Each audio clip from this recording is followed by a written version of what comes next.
Bismillahirrahmanirrahim. Alhamdulillahirrabbilalamin. Assalatu wassalamu ala sayyidina Muhammadin wa ala alihi wa sahbihi wasallim ajma'in.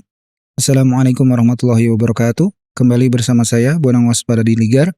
Pada video kali ini kita akan membahas masih dalam mata kuliah interaksi manusia komputer, yaitu subtopik need finding ya, bagian kedua.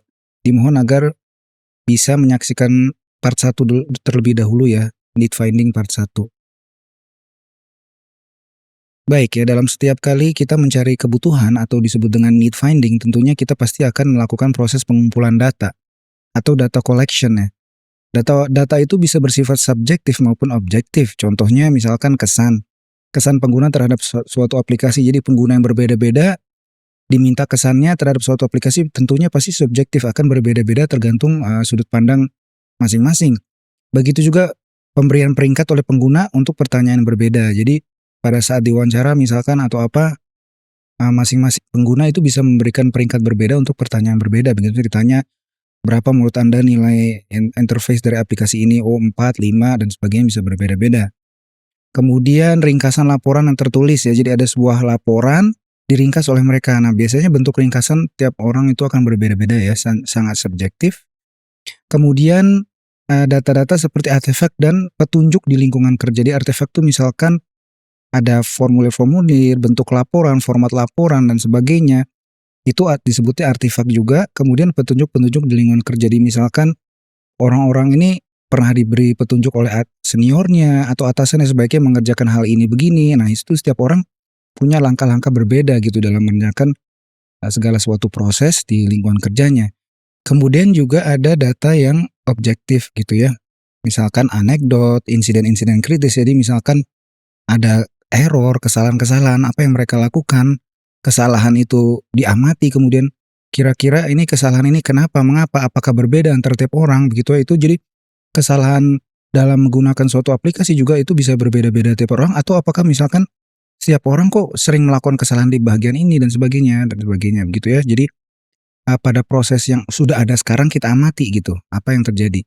Kemudian juga biasanya walaupun ada kendala dari aplikasi atau proses aktivitas yang ada saat ini, biasanya para pelaku atau karyawan itu sudah punya workaround, namanya solusi sementara ya, untuk walaupun misalkan sistem atau aplikasi itu belum diperbaiki, tapi mereka punya solusi sementara ya untuk melalui permasalahan itu. Nah itu gitu juga perlu amati gitu, dikoleksi datanya gitu. Nah terus kita masuk kepada interviewing. Tentunya ini salah satu metode untuk need finding tadi ya, mencari kebutuhan pengguna. Jadi interviewing itu sebetulnya atau wawancara itu sebetulnya menanyakan kebutuhan dan keinginan pengguna. Jadi apa sih yang mungkin salah gitu? Kita cuma nanya, para pengguna apa butuhnya kalian gitu ya. Nah kalau dilihat dari secara teori sih sepertinya mudah dan harusnya tidak banyak kesalahan ya. Kemudian kita masuk kepada format utama wawancara. Jadi bentuk atau format utama wawancara tuh sebetulnya ada dua, yaitu wawancara tatap muka ya. Jadi face to face, berhadapan langsung, ataupun survei yang melalui misalkan pengisian formulir, kuesioner, dan sebagainya. Nah, wawancara tatap muka itu menghasilkan pengetahuan mendalam namun membutuhkan waktu lebih lama ya. Jadi memang kalau di wawancara tatap muka kan kita bisa misalkan memberikan pertanyaan, terus jawabannya misalkan responden memberikan jawaban, kita bisa gali lagi dan sebagainya. Kemudian wawancara itu bisa bentuk yang terstruktur atau tidak terstruktur. Jadi misalkan terstruktur itu setiap misalkan responden ada 10 ya, yang diwawancara akan ada 10, kita sudah bikin 10 pertanyaan. Nah 10 pertanyaan itu akan ditanyakan pada ke-10 responden tersebut. Jadi pertanyaan itu akan sama untuk tiap orang. Dan itu hanya 10, begitu sampai 10 pertanyaan udah selesai wawancaranya. Jadi itu contoh wawancara terstruktur. Sedangkan yang tidak terstruktur, kita datang hadir saja, mengenalkan diri, memberikan konsep sebetulnya ini wawancara untuk apa, kemudian kita bertanya sesuai dengan apa yang timbul atau hal-hal menarik apa yang timbul selama wawancara. Itu tidak terstruktur. Kemudian juga ada di tengah-tengahnya, yaitu semi terstruktur. Jadi sebetulnya kita sudah misalkan membuat sebuah pertanyaan di awal sebelum memulai wawancara, namun di tengah-tengah wawancara ada pertanyaan-pertanyaan menarik atau hal yang mungkin belum jelas, masih kita bisa lakukan pertanyaan tambahan. Jadi yang sifat tidak strukturnya tadi, oh ada jawaban dari salah satu responden seperti ini, berarti kita coba beri mendalam lagi, bertanya lebih mendalam lagi. Nah itu disebutnya semi terstruktur ya. Kemudian tentunya juga ada bentuknya one to one ya, jadi 1 lawan 1 ganti-gantian, misalkan 10 orang ya. Kita bertanya nih pada satu orang dulu, gantian satu orang selesai, gantian orang kedua, orang ketiga, dan seterusnya. Ada juga yang di fokus grup, jadi kita langsung wawancara banyak orang. Jadi perbedaannya adalah bagaimana kita bisa memanage gitu ya, memfasilitasi wawancara yang dengan banyak orang gitu ya. Sebetulnya kita nanya langsung kepada banyak orang bagaimana menanganinya, mengelola fokus grup itu di dalam wawancara itu. Kalau one to one kan kita hanya bertanya satu orang, nah bagaimana mengatur fokus grup seperti itu ya. Kemudian yang format kedua itu survei ya, survei atau misalkan dalam bentuknya kuesioner. Itu biasanya terstruktur karena kan kuesioner pertanyaan sudah ada, sudah dibuat. Ya kita misalkan dia pilihan ganda hanya bisa pilih salah satu atau multiple choice ya, misalkan pilih berapa banyak, jadi jawabannya juga sudah ditentukan, pilihan-pilihannya. Jadi dia termasuknya cepat tapi tidak begitu mendalam karena seperti tadi, ya memang seberapa banyak sih yang bisa dituliskan atau disampaikan seorang responden melalui kuesioner ya atau survei, tidak seperti wawancara langsung yang dia itu bisa langsung menceritakan secara mendalam apa saja faktor-faktor yang terkait dengan aplikasi tersebut misalkan. Tapi kalau di survei kan beda ya, misalkan dalam bentuk kertas ya terbatas, dalam bentuk misalkan form online juga terbatas, yang free text terbatas dan sebagainya ya. Kemudian serangkaian pertanyaan dengan kemungkinan jawaban yang telah ditentukan sebelumnya. Nah, jadi karena terstruktur, misalkan jawabannya pilihan ganda udah ditentukan, jawabannya boleh pilih lebih dari satu sudah ditentukan, seperti itu ya. Kemudian juga bisa berbasis kertas atau daring, seperti itu. Nah, terus tapi kita juga harus waspada ya terhadap bentuk wawancara. Karena terkadang pengguna itu tidak tahu apa yang mereka inginkan gitu ya, seperti yang sudah disampaikan pada video need finding di bagian 1 ya. Mungkin mereka secara tidak sadar mengerti apa yang inginkan tapi tidak secara rasional. Artinya di dalam bawah sadar mereka mengerti bahwa apa yang mereka butuhkan, tapi tidak bisa menyampaikan secara rasional gitu ya. Kemudian mereka akan mengatakan apa yang menurut mereka ingin Anda dengar. Ya misalkan Anda datang dengan aplikasi baru, terus Anda tanya bagaimana menurut Anda pendapat Anda mengenai aplikasi ini yang sedang kami kembangkan. Nah mereka itu bisa juga maunya baik-baikin kalian gitu. Jadi dia bawa aplikasi baru, udah kita kasih aja yang mereka ingin dengar. Jadi kita puji, misalnya bagus, dia bermanfaat, aja juga bisa seperti itu. Jadi kita juga harus hati-hati dalam melakukan wawancara seperti itu. Kemudian terutama untuk produk baru atau teknologi disruptif ya. Jadi aplikasi baru yang mereka tidak tahu gitu ya, atau disruptif. Misalkan kayak dulu ada ojol dan sebagainya, tentunya mereka pasti awalnya akan coba untuk memberi jawaban yang kita senang, pewawancaranya akan senang gitu ya. Kemudian mereka itu kurang memiliki kreativitas atau keahlian teknis untuk memahami produk baru. Ya tentu yang punya kreativitas kan yang para developer. Kita yang akan mendevelop suatu UI atau aplikasi, kita yang punya kreativitas. Kita tahu teknisnya, latar belakang teknisnya. Sedangkan mereka belum tentu. Jadi artinya yang harus menemukan solusi itu kita, bukan mereka gitu ya. Jadi kita juga harus hati-hati, jangan sampai mereka nanti salah memberikan solusi terus kita ikutin saja begitu ya. Jadi bisa saja mereka memberikan solusi tapi solusi itu nggak tepat. Misalkan kayak contoh di video 1 mengenai Henry Ford ya, cerita Henry Ford yang ingin membuat mobil. Dia tidak bertanya pada para calon pengguna atau calon pembeli mobilnya, karena kalau ditanya pada waktu itu kan transportasi salah satu pilihannya kuda gitu, naik kuda yang menarik kereta atau naik kuda saja. Terus ditanya mereka sebenarnya membutuhkan apa sih, mereka menyatakan bahwa mereka membutuhkan kuda yang lebih cepat gitu. Padahal kan sebetulnya bukan mereka membutuhkan kuda yang lebih cepat, tapi sebetulnya ada suatu cara nggak sih supaya kita bisa transportasi dengan lebih cepat, kan tidak harus dengan kuda seperti itu. Maka sebetulnya juga tingkat kemampuan teknis atau pengetahuan pengguna juga akan berbeda-beda menghasilkan hasil output dari sebuah wawancara seperti itu. Kemudian juga mereka bisa menganggap remeh konteks saat ini. Jadi ya maksudnya mereka tuh ini aplikasi apa sih, udah kita anggap seperti apa dan sebagainya. Tidak penting bagi mereka padahal bagi kita penting, atau bagi kita tidak penting bagi mereka penting, bisa terjadi hal seperti itu. Sehingga memang dalam proses wawancara itu harus dipikirkan dengan matang-matang sebelum dilaksanakan ya, karena kalau sudah dilakukan kita udah susah lagi mundur gitu ya. Kemudian juga sama pentingnya memilih peserta wawancara. Nah, perwakilan pengguna yang disasar atau target itu harus kita cari perwakilan itu. Misalkan kita lagi ujian online menggunakan misalkan aplikasi online e-learning lah atau aplikasi melalui HP seperti itu ya. Kan sekarang sudah seperti itu, ujian-ujian sudah berbentuk digital gitu ya. Ya berarti kita konteksnya harusnya wawancara siapa? Targetnya berarti siswa yang paling utama pengguna aplikasi tersebut, aplikasi ujian tersebut. Tapi juga kita bisa juga tanya pada dosen-dosennya ya karena mereka juga terlibat misalkan bikin soalnya, upload soalnya dan sebagainya. Kita juga bisa ke tendik atau admin ya, administrasi yang bagian pengurusan soal-soal ini sudah dicek rapi atau tidak dan sebagainya. Siapa yang mengupload nanti ya, menstandarisasi siapa yang ngecek nanti jawabannya gitu dan sebagainya. Tapi memang yang paling utama tentu yang paling banyak kita habiskan waktu bersama dengan siswa yang benar-benar pengguna utamanya gitu ya. Jadi bisa jadi semua stakeholder kita ajak wawancara gitu ya.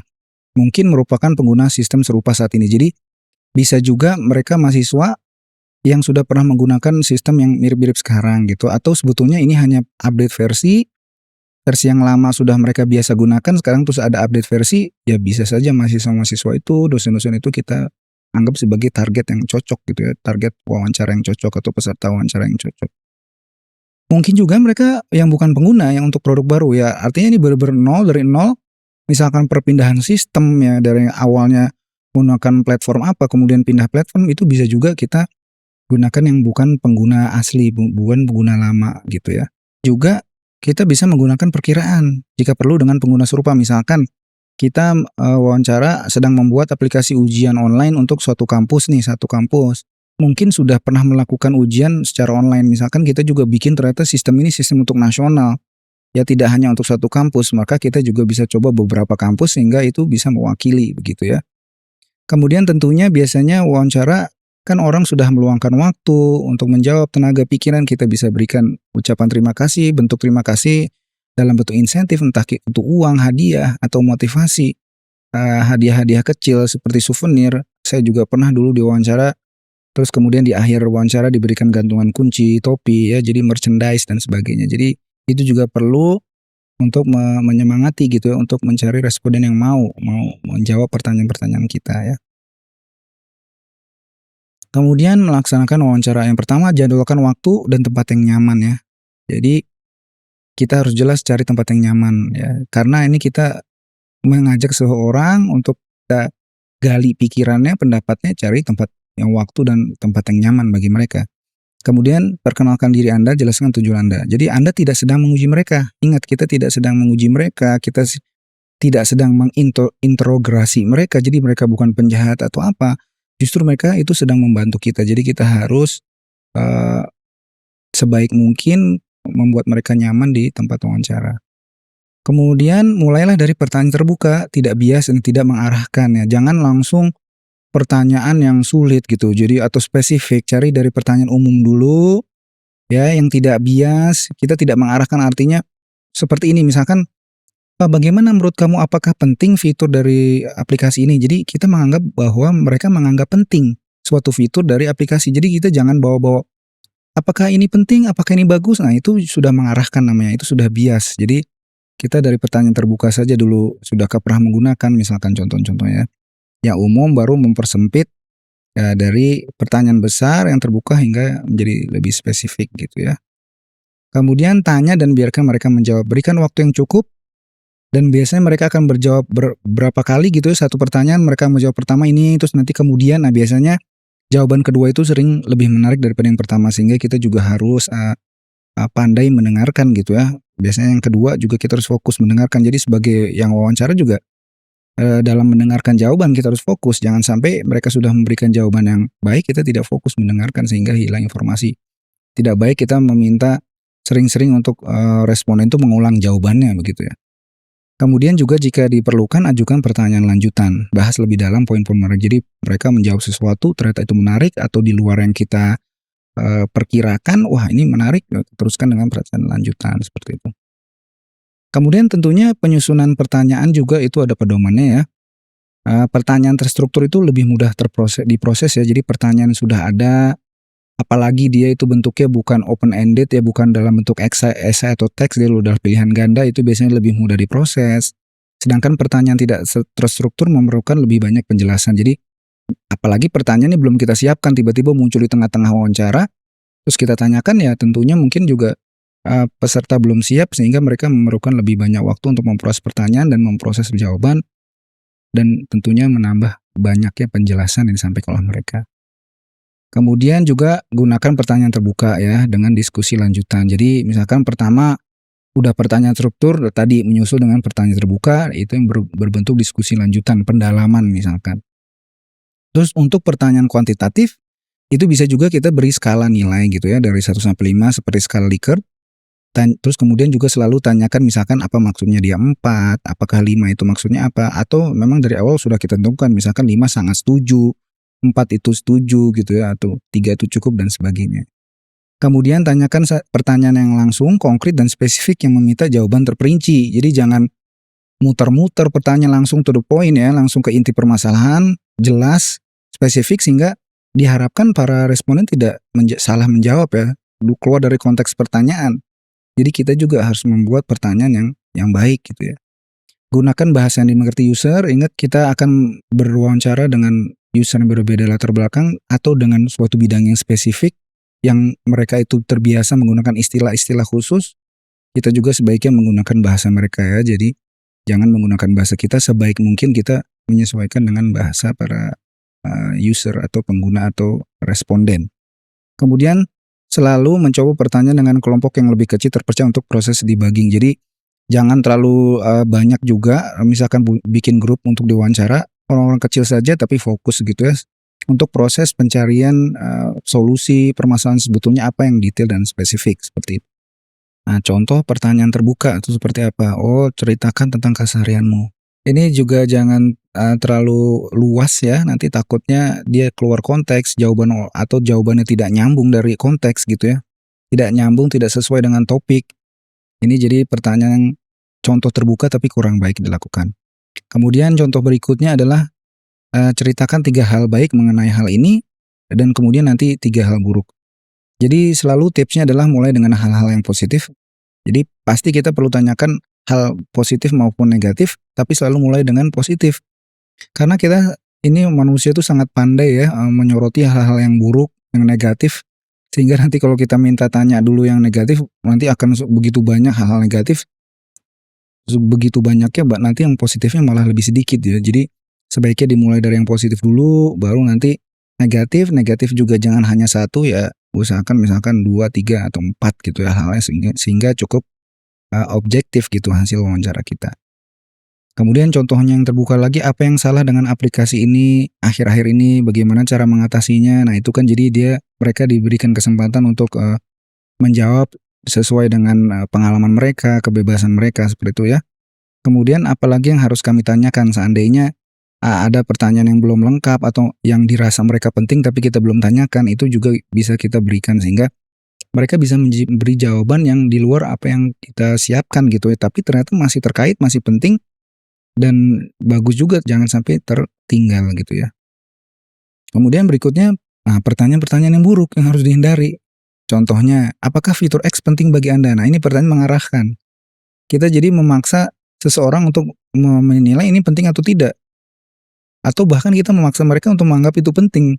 Kan seperti tadi bahwa biasanya responden itu terpengaruh juga oleh kita. Oh mereka nanya sesuatu, udah kita baik-baikin aja jawabannya. Nah kita jangan memberikan pertanyaan mengarahkan seperti ini. Bagaimana menurut Anda fitur ini? Itu saja, tidak perlu dibawa-bawa penting atau tidak, bagus atau tidak, seperti itu. Kemudian apa yang Anda inginkan dari sebuah alat? Nah jadi kita tanya, kamu ingin apa sih? Pengen ada apa ini aplikasi ini? Nah itu pengguna adalah pakar di bidangnya, bukan dalam pakar desain. Yang pakar desain adalah kita. Jadi bisa saja mereka memberikan suatu solusi yang ternyata salah dan sebagainya, seperti yang disampaikan di awal bahwa mereka itu sebetulnya tidak tahu apa yang mereka inginkan. Mereka hanya tahu solusinya. Tadi kan solusinya pengen kuda yang lebih cepat, padahal sebetulnya yang mereka butuhkan adalah tadi suatu alat transportasi, moda transportasi yang bisa lebih cepat dari apa yang sudah ada sekarang. Kemudian apa yang Anda sukai, sama, ini asumsi, kita memberikan asumsi bahwa mereka suka, padahal belum tentu mereka suka. Gitu ya, jadi hindari pemberian-pemberian seperti ini ya, kalimat-kalimat dengan suatu suka, tidak suka, penting, tidak penting, itu harus dihindari. Apa yang akan Anda lakukan dalam situasi yang bersifat hipotesis, maksudnya hypothetical itu dalam situasi andai-andai gitu ya. Kadang-kadang pengguna itu tidak bisa membayangkan lingkungan secara keseluruhan atau situasi yang tidak biasa. Jadi penggunaan aplikasi itu memang kalau diandaikan harusnya ada faktor apa sih di lingkungan itu, ada apa saja, apa yang mempengaruhi, kendala-kendala apa saja, mereka belum tentu bisa membayangkan itu secara keseluruhan. Jadi juga pertanyaan sebaiknya jangan yang hipothetical, yang betul-betul saja, yang memang sudah dialami dalam sehari-hari, biasa mereka alami sehingga mudah bagi mereka memberikan jawaban seperti itu. Kemudian pertanyaan buruk lagi, misalkan seberapa sering Anda melakukan ini? Nah, manusia sangat buruk dalam estimasi dan bias dalam menjawab. Ya misalkan kamu tadi pagi atau kita nih make Instagram tadi pagi. Terus siang-siang ya ditanya kita berapa banyak sih? Berapa lama Anda pakai Instagram tadi pagi? Nah terus kita estimasi. Oh kira-kira sejam. Padahal kalau dilihat lognya nanti ternyata nggak sejam, itu bisa kurang atau bahkan lebih. Jadi sebetulnya hal-hal pertanyaan seperti itu bisa melalui analisis log. Jika aplikasi sudah ada, Instagram kan sudah ada. Biasanya sudah ada fitur mengetahui kita berapa lama on screen time-nya ya, bisa ketahuan kita berapa lama sebetulnya membuka aplikasi Instagram misalkan. Jadi jangan meminta manusia untuk mengestimasi, itu mereka sangat kurang gitu ya. Kemudian hindari pertanyaan biner ya atau tidak, atau dalam bahasa Inggris itu yes no question ya, karena itu sangat mudah jawabannya dan mereka tidak termotivasi untuk memberikan jawaban lebih karena hanya iya atau tidak gitu. Jadi nanti jawabannya akan kurang mendalam gitu, akan hanya di permukaan saja, sangat dangkal sekali. Oh apakah gini-gini? Ya, ini apa tidak? Jadi kurang memotivasi juga responden untuk menjawab lebih mendalam. Jadi sebaiknya buat suatu pertanyaan yang mereka tidak, kemungkinan mereka menjawab ya atau tidak itu lebih kecil. Kemudian juga jangan memberikan pertanyaan seperti ceritakan sebuah kisah tentang Anda ya. Seperti tadi sebelumnya, jelaskan tentang keseharian Anda, padahal orang-orang bisa beda. Keseharian itu apa? Pas sarapan, pas siang kah, pas malam kah, dan sebagainya. Ini kisah tentang Anda juga nanti nggak nyambung konteksnya dan sebagainya, itu juga harus dihindari. Kemudian pertanyaan seperti bagaimana Anda mencapai keputusan tersebut. Padahal mungkin mereka belum mencapai keputusan, jadi jangan dipengaruhi. Apakah Anda bertemu untuk mengambil keputusan, apakah bertemu dengan seseorang? Kita berasumsi bahwa mereka harus bertemu seseorang baru bisa mengambil keputusan. Ini jangan. Apakah ada orang yang memutuskan tanpa ada? Jadi apakah Anda ini penting atau tidak? Mereka mengambil keputusan tanpa ada Anda. Nah, jadi kita harus menghindari seperti itu. Artinya hindari membantu menjawab atau memberikan alternatif jawaban. Kita sebaiknya bertanya dan tunggu saja mereka jawab. Jadi jangan gatel atau nggak tahan untuk membantu mereka. Itu jadinya jatuhnya mengarahkan seperti itu ya. Berikutnya adalah bentuknya survei ya. Survei adalah pengumpulan kebutuhan melalui survei online dan kuesioner. Nah, misalkan survei online. Jadi survei online ini dia sudah familiar. Apalagi di zaman sekarang orang-orang sudah biasa mengisi seperti Google Forms atau bentuk kuesioner lainnya gitu. Biasanya setelah sebuah acara kita diminta mengisi ya pendapatnya, masukannya dan sebagainya. Hemat biaya ya, berpotensi menjangkau khalayak yang sangat luas karena kita itu sudah tidak membutuhkan cetak ulang dan sebagainya. Satu link form itu sudah bisa disebar kepada 1.000 orang, ke banyak orang, bahkan lebih gitu ya. Seluruh sivitas kampus misalkan kita mengincar tadi mahasiswa itu sudah bisa dengan survei online. Kemudian hasilnya dapat mudah divisualisasikan, bahkan contohnya seperti Google Forms langsung jawaban-jawabannya biasanya sudah langsung dalam visualisasi, sudah ada metode analisis berdasarkan statistik gitu ya. Namun tetap juga harus hati-hati dalam menetapkan tujuan survei. Jadi harus pertama-tama tentukan statistik atau grafik apa yang dibutuhkan, kemudian baru rancang struktur survei serta pertanyaannya. Karena apa? Karena kalau survei sudah disebar, terus salah kita ternyata dalam menyusun pertanyaan atau bentuk wawancara atau bentuk metode statistik analisisnya, akan susah kita melakukan survei ulang kan. Nanti biasanya dalam waktu yang berdekatan orang untuk mengisi survei lagi belum tentu mereka bersedia dan berkenan ya. Kekurangan teknik survei ini lebih cocok untuk pandangan secara umum terhadap sejumlah besar responden, namun tidak untuk analisis mendalam ya. Jadi kalau misalkan pakai formulir, kertas, kuesioner itu tidak bisa mendalam. Tapi untuk menangkap apa secara umum bisa gitu ya. Jadi misalkan pendapat secara umum, sebagian besar sivitas mahasiswa misalkan itu bisa menggunakan survei.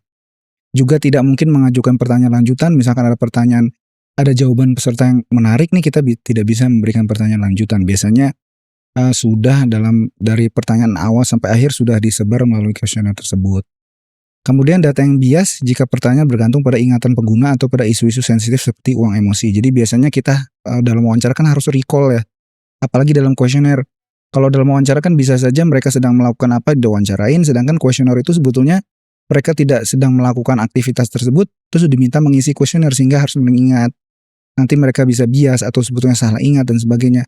Apalagi ada pertanyaan-pertanyaan mengenai uang, emosi mereka cenderung berhati-hati dalam menjawab gitu, tidak jujur ya. Kemudian lebih sulit menemukan populasi target yang representatif. Ya, jadi memang susah menemukan target yang pas terkadang dalam konteks-konteks tertentu kita harus stratifikasi atau mencari perwakilan gitu ya, sehingga itu bagaimana pandai-pandainya kita juga mencari perwakilan supaya nanti hasil wawancaranya tidak jauh melenceng ya, terdeviasi seperti itu. Kemudian kita masuk kepada struktur survei. Jadi umumkan tujuan survei dan waktu yang diperlukan. Jadi maksudnya waktu yang diperlukan tuh berapa lama kira-kira wawancara atau survei ini ya, ini sedang tentang survei kuesioner ya, berapa lama perlu diselesaikan kan. Biasanya kita mengirimkan misalkan lewat chat di broadcast gitu ya. Tolong jawab, bersedia menjawab ini hanya membutuhkan berapa menit. Jadi kita juga harus sudah memikirkan itu bagian dari struktur survei kita. Berapa lama kira-kira secara umum satu orang tuh bisa menyelesaikan kuesioner sehingga ini tidak terlalu lama menghabiskan waktu kita atau memang betul-betul membutuhkan waktu lama sehingga para responden ini butuh meluangkan waktu khusus misalnya begitu ya. Kemudian ada satu atau beberapa bagian dengan pertanyaan tertarget. Jadi dibagi section-section, maksudnya bagian di situ section ya. Jadi section pertama misalkan topiknya pertanyaan mengenai apa, terus lanjut next, itu di section berikutnya bertanya hal lain lagi dan sebagainya atau faktor lain lagi, itu perlu dilakukan juga. Jadi jangan dalam satu jalan itu semua pertanyaan disampaikan. Kemudian informasi latar belakang tentang pengguna. Kita perlu tahu tentang latar belakang pengguna apa dia sesuai merupakan profil yang sesuai untuk ditanya atau diwawancara atau mengisi survei kita. Juga kita sebaiknya membatasi kolom wajib seminimal mungkin. Jadi ini wajib diisi, ini wajib diisi. Itu sebaiknya tidak semua pertanyaan seperti itu. Jadi dia punya juga kebebasan ya dalam menjawab gitu. Nah, contohnya informasi latar belakang user, latar belakang demografi misalkan, usia, jenis kelamin, asal dari mana, bahasa utamanya atau bahasa ibunya apa, pendidikannya, pendapatannya berapa, kemudian pengalaman dia dengan menggunakan komputer atau device-device gadget-gadget zaman sekarang, aplikasi atau paket perangkat lunak tertentu, berapa lama mereka udah menggunakan aplikasi tersebut, seberapa terbiasa, seberapa tahu mereka cara menggunakan aplikasi, apakah pengetahuan diperoleh melalui pelatihan formal atau belajar sendiri. Jadi misalkan aplikasi khusus arsitek misalkan dan sebagainya, atau khusus pencitraan maksudnya sistem informasi geografi itu kan biasanya belajar sendiri atau bahkan training begitu ya. Kemudian gaya kepribadian, mereka itu introvert atau extrovert, ini penting nih karena nanti juga mereka bisa malu-malu atau terbuka dan sebagainya. Apakah mereka pengambil risiko versus penghindar risiko, jadi malas juga gitu ya dan sebagainya. Apakah mereka ini orang-orang yang FOMO gitu ya, fear of missing out ya, jadi mereka harus orang-orang yang adopsi awal hal yang baru, atau mereka tidak bermasalah sehingga menjadi yang terakhir mencoba juga tidak masalah. Kemudian apakah mereka itu sistematik artinya dalam berprosesnya atau menggunakannya secara urut dengan baik atau ya coba-coba aja gitu, mana yang dicoba mana yang coba tidak berdasarkan urutan yang diperlukan gitu. Kemudian mereka punya tanggung jawab apa di pekerjaan mereka, misalkan apakah mereka memiliki pengaruh terhadap pengambilan keputusan, artinya mereka punya posisi penting, peran manajerial atau mereka memotivasi. Kemudian alasan tidak menggunakan alat muka, misalkan saya nggak suka nih pakai aplikasi ini, kenapa sih? Misalkan layanan tidak memadai, terlalu rumit, terlalu lambat, saya takut menggunakan yang takut bocor informasi dan sebagainya, itu kita harus tahu. Kemudian seberapa akrab dengan fitur yang sudah ada, jadi seberapa mengenal mereka, apakah menggunakannya gitu mudah. Jadi ada satu orang yang gampang, misalkan dia isi e-money udah biasa tinggal di tap pakai NFC, HP-nya mengisi gampang. Ada yang nanti menggunakan bank lain udah bingung, dari bank lain gimana cara ngisinya atau top up-nya, ini biasanya seperti itu. Kemudian juga ada beberapa jenis pertanyaan terbuka tadi ya, kita sudah sempat singgung, juga tertutup. Mintalah motivasi untuk menghindari jawaban yang terlalu umum ya. Jadi pertanyaan terbuka itu nanti juga harus jangan terbuka banget, kita arahkan sedikit gitu ya. Maksudnya arahkan sedikit adalah lebih spesifik. Kemudian dari pertanyaan itu, karena ini jawabannya terbuka, tidak dalam bentuk pilihan ganda atau multiple choice, kita harus punya metode untuk menganalisisnya ya secara kualitatif itu ya, bukan kuantitatif karena ini teks. Nah itu kita memerlukan mungkin di dalam tim kita seorang ahli kualitatif gitu ya. Kemudian pertanyaan tertutup biasanya hanya bisa memilih satu pilihan ya, kecuali memang diberikan arahan bahwa boleh memilih lebih dari satu. Kemudian menggunakan nilai ordinar, yaitu order ya, dari order itu ada urutannya, mungkin skala yang diurutkan misalnya dari 1 hingga 5. Kemudian ada nilai nominal, alternatif tanpa hubungan keturutan, biasanya ini kategori gitu ya. Jadi, misalkan dia dari kota Jakarta 1, dia asalnya Jakarta 1, asalnya Bogor, kan tidak ada perbedaan urutan kan, mana yang lebih utama, Jakarta, Bogor, tidak. Atau misalkan nomor KTP, itu nominal juga ya, dia nomor KTP ini dengan nomor KTP ini tidak menunjukkan bahwa dia lebih superior dari siapa, tidak begitu ya, itu contoh nominal. Nah, jadi kalau jenis-jenis atribut ini saya rasa ini kalian atau sudah pernah belajar, ini sebaiknya dipelajari gitu ya, bahwa data itu ada yang diukur, ada yang dihitung. Yang diukur itu rasio, interval, bentuknya biasanya numerikal ya, dalam angka. Yang dihitung biasanya ordinal, nominal, jadi kategorik, dia di dalam kelas-kelas gitu ya, dalam kelas-kelas atau grup-grup tertentu. Nah, ini adalah penjelasannya gitu ya, tipe-tipe data ini bisa coba kalian baca. Misalkan nominal itu contohnya adalah nama-nama pembeda, jadi PIN kartu ATM, atau nama orang, atau nama mahasiswa. NIM mahasiswa tidak menunjukkan satu mahasiswa lebih superior dari yang lain gitu ya. Jadi operator aritmatiknya ialah sama dengan atau tidak sama dengan, hanya untuk membedakan. Makanya disebutnya kategorik ya, membedakan satu individu dengan individu lainnya. Saya punya nomor KTP khusus, orang lain gimana bedainnya? Saya Bonang dengan misalkan Dimas, oh nomor KTP-nya beda, seperti itu ya. Atau nomor ATM PIN-nya beda, nah itu nominal ya. Kalau ordinal itu biasanya sudah ada pembeda yang menjadi ukuran perbandingan satu sama lain, ada urutan. Misalkan nomor antrian 1 tentunya akan dilayani lebih duluan, grade-nya, misalkan nilai huruf mutu perkuliahannya A, B, C, D, tentunya A lebih baik. Nah itu udah ada urutan. Sehingga operator aritmatiknya itu ada yang sama dengan, tidak sama dengan, lebih besar, lebih kecil. Kemudian tipe data yang numerik yaitu interval. Dalam atribut interval perbedaan antara nilai merupakan sesuatu yang berarti. Misalkan tanggal ya, jadi ya berapa lama dia lulus, 4 tahun, ada yang 5 tahun, ini itu kan memberi dampak. Berapa lama seseorang mengurus misalkan surat kelakuan baik, keluarnya berapa lama, atau bikin KTP berapa lama, itu kan berbeda. Oh, satu orang 2 minggu, satu orang seminggu, itu berpengaruh ya. Juga dengan temperatur misalkan.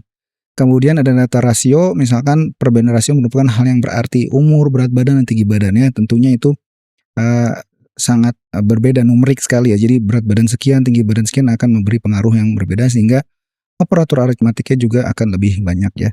Jadi nanti terakhir ya, rasio itu mempunyai semua operator aritmatik dari tipe-tipe data, mulai dari tadi yang nominal tadi. Nah ini ya, nominal, kemudian ordinal. Ordinal itu pasti memiliki operator aritmatik dari nominal. Kemudian ya interval pasti memiliki operator aritmatik dari yang ordinal. Dan rasio juga memiliki semua operator aritmatik dari tipe-tipe data lainnya. Nah biasanya sih kalau dalam kuesioner tuh dipakai skala ordinal ya, atau contohnya skala Likert. Biasanya menanyakan tingkat kesepakatan terhadap suatu pertanyaan. Kamu setuju kah? Tidak setuju, sangat tidak setuju ya, biasanya seperti itu. Nilai yang ekstrim sangat jarang dipilih gitu ya. Kemudian jumlah tingkatan yang genap mencegah jawaban netral. Artinya jumlah tingkatan jawaban 1, 2, 3, 4, 5 kan itu ganjil. Nah ganjil kan ada jawaban netral, cukup tuh. Ini nomor 3, 1, 2, 3, 4, 5, 3 itu yang tengah-tengah netral. Nah kita kalau misalkan pengen seseorang itu mereka milih nih mau iya atau enggak, ya dibilangnya yang hanya genap saja 1 sampai 4. Sehingga mereka bisa tidak setuju, sangat tidak setuju, atau setuju, sangat setuju, tidak bisa netral di tengah-tengah. Jadi contohnya misalkan 4 tingkatan ini ya, tadi sangat tidak setuju, sangat setuju. Kalau 5 dia ada setujunya ya. Misalkan seperti itu. Kemudian yang bentuk wawancara berikutnya adalah atau need finding ya, bukan wawancara. Dan need finding berikutnya adalah penyelidikan kontekstual, yaitu gabungan atau kombinasi antara observasi dan wawancara. Kita mengamati dan wawancara. Jadi penyelidikan kontekstual itu penyelidikan konteks. Apa itu konteks? Penelitian berlangsung di lingkungan alami pengguna saat mereka melakukan aktivitas seperti yang biasa mereka lakukan. Jadi udah pernah kita singgung sedikit di video sebelumnya. Jadi ini bukanlah penelitian yang terkontrol ya. Jadi kita lakukan langsung di tempat mereka. Misalkan kita mau wawancara dokter, kita langsung di rumah sakit. Bukan dokter yang dia ajak ke tempat kita, tapi kita yang datang ke tempat mereka. Artinya di lingkungan alami pengguna ya. Dan kemudian penyelidikan atau pengamatan, peneliti mengamati pengguna saat mereka melakukan tugas dan meminta informasi untuk memahami bagaimana dan mengapa pengguna melakukan apa yang dilakukan. Jadi kita datang ke tempat mereka, dokter lagi praktek. Saat lagi praktik kita konfirmasi, kenapa sih begini dok misalkan. Nah itu gabungan kan, berarti kombinasi antara mengamati dan wawancara. Ini disebutnya penyelidikan kontekstual. Kemudian peserta diamati ketika mereka melakukan tugas dan berbicara tentang apa yang mereka lakukan saat mereka lakukan tersebut. Observasi di komunikasi dan wawancara, peserta mengambil peran yang lebih aktif dalam memimpin sesi mereka seperti guru dengan muridnya. Jadi dokter tentunya yang memberitahu, oke sekarang kita akan melakukan ini, kenapa begini, kenapa begitu. Nah, jadi bukan pewawancara yang mengambil alih atau yang memimpin, tapi justru pesertanya karena mereka langsung di lingkungan alami mereka ya. Sekarang kita bandingkan antara penyelidikan kontekstual vs wawancara. Wawancara dan survei bergantung pada kemampuan pengguna untuk mengingat, ya kan? Karena mereka ditanya ketika tidak melakukan sesuatu yang tidak mereka lakukan pada saat itu. Sehingga responden berusaha untuk meringkas proses tersebut. Jadi apa yang mereka ingat kan bukan benar-benar detail langkah-langkah apa yang mereka lakukan, tapi apa yang mereka ingat, yang mereka singkat, yang mereka anggap penting. Sehingga terkadang ada hal yang mereka tidak anggap penting, tidak mereka sampaikan gitu ya. Jadi seringkali harus pintar-pintar kitanya juga gitu. Jadi memang wawancara dan survei itu salah satu kelemahannya seperti itu. Seringkali Anda hanya memperoleh pemahaman yang dangkal tentang pendekatan pengguna terhadap aktivitas itu. Iya, karena kan tadi mengingat kembali. Sehingga tidak betul-betul mendalam gitu ya. Hanya ketika saat itu dia ditanya, oh dia ingat atau tidak, seperti itu. Namun orang dapat dengan mudah berbicara tentang apa yang mereka lakukan dan asal-asalnya ketika mereka melakukannya. Nah, jadi Anda dapat melihat interupsi kesalahan proses. Jadi langsung kepada kalau kita melakukan penyelidikan kontekstual kan tadi kan kita mengamati sambil nanya ya. Jadi pada saat mereka melakukannya justru mereka lebih mudah mengingat gitu, tidak mengingat masa lalu tapi di saat ini. Sehingga kita bisa lihat mereka melakukan kesalahan, terus dari kesalahan itu apa solusinya. Banyak hal-hal yang informasi real time yang bisa kita dapatkan. Nah, jadi itu penyelidikan kontekstual vs wawancara seperti itu ya. Kemudian penyelidikan kontekstual vs pengamatan. Nah, penyelidikan kontekstual sangat baik untuk memahami proses pemikiran mendalam pengguna dan struktur yang mendasari aktivitasnya. Tadi kan mereka lagi melakukan sesuatu, terus kita langsung tanya. Pengamatan langsung akan bekerja lebih baik jika tidak memerlukan pemikiran yang mendalam, misalnya mendesain halaman e-commerce. Jadi kita ngamatin aja gitu. Ya, tidak mau lakukan pertanyaan. Jadi mereka beraktivitas, kita hanya memperhatikan saja. Kok bisa ada gitu? Contoh-contohnya dokter, mereka lagi misalkan mengobati pasien, masa ya kita ganggu mereka di tengah-tengah aktivitas mereka melakukan operasi atau tindakan ya, penyembuhan tidak mesti operasi dan sebagainya. Kita hanya melihat dulu, baru setelah selesai aktivitas yang dilakukan dokter baru kita tanya. Jadi pengamatan yang diikuti dengan wawancara ya, seperti itu. Kemudian apa sih kekurangan dan risiko pengamatan kontekstual? Yang pertama, peserta selalu masuk ke dalam mode wawancara. Nah, jadi bekerja dan berdemonstrasi sambil diwawancara itu hal yang asing bagi sebagian besar orang. Tidak biasa ya mereka seperti itu. Ya kan seperti yang sudah kita singgung di video sebelumnya, terkadang orang itu sedang bekerja terus dilihat atau diperhatikan orang lain, mereka akan sedikit merubah kebiasaan mereka. Yang tadinya agak-agak mungkin lebih santai, mereka akan terlihat lebih rajin, atau biasanya yang mereka lewati proses ini atau tidak menganggap penting suatu proses, mereka akan menjadikan itu lebih penting gitu ya. Dan mudah bagi peserta untuk mulai merangkum proses-proses mereka di akhir. Jadi sebetulnya nanti di akhir baru enak gitu. Mereka lagi kerja jangan diganggu. Kadang-kadang mereka bisa multitask, kadang enggak seperti itu ya. Kemudian hal ini menunjukkan rasa frustasi terhadap solusi yang ada saat ini. Jadi bisa-bisa mereka tuh curhat juga gitu ya.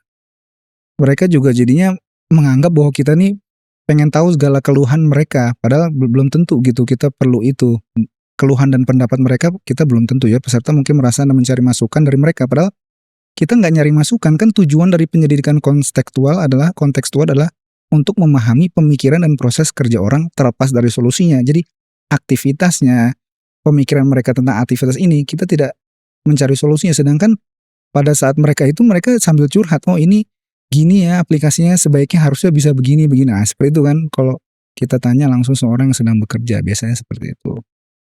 Kemudian yang terakhir, kekurangan dan resikonya adalah menimbulkan bias. Jadi kita datang aja sebetulnya udah bisa membuat orang tuh bias. Jadi sekecil mungkin menyebabkan bias. Penting untuk mendekati penyelidikan kontekstual secara objektif tanpa prasangka atau opini tentang pokok bahasan. Jadi kita jangan sampaikan asumsi-asumsi kita, pendapat kita kepada orang yang kita wawancara. Nanti itu akan mengarahkan, mereka nanti akan terbiaskan. Padahal mereka punya pendapat lain, tapi karena di awal kita udah sampaikan pendapat kita, jadi terpengaruh mereka. Kemudian lakukan aktivitas dengan pikiran terbuka, perlakukan semua yang Anda pelajari dengan tingkat kepentingan yang sama. Jadi kita tadi jangan bawa asumsi-asumsi, ini nggak penting, ini penting. Padahal itu sebetulnya langkah kecil tapi yang penting. Sehingga dengan menganggap remeh atau membedakan kepentingan setiap aktivitas, kita bisa kehilangan informasi penting. Jadi kalau dalam konteks ini kita harus semua aktivitas perhatikan dengan baik, sama-sama penting ya. Kemudian Anda juga bisa membuat pengguna menjadi bias. Saat Anda melakukan pendidikan konseling, Anda kemungkinan peserta menyesuaikan prosesnya agar sesuai dengan diskusi atau interpretasi Anda. Jadi tadi kembali mereka ingin menyenangkan kita, bisa jadi seperti itu, atau mereka ingin harapan kita terpenuhi dan sebagainya. Ya baik, saya kira video kali ini sampai di sini mengenai need finding bagian 2 ya. Mudah-mudahan bisa bermanfaat untuk nanti dalam proses mengerjakan proyek-proyek ya untuk membuat UI dan UX ini. Saya mohon maaf atas segala kekurangan. Sampai jumpa pada video berikutnya. Subhanakallahumma bihamdika asyhadu an la ilaha illa anta astaghfiruka wa atubu ilaik. Wassalamualaikum warahmatullahi wabarakatuh.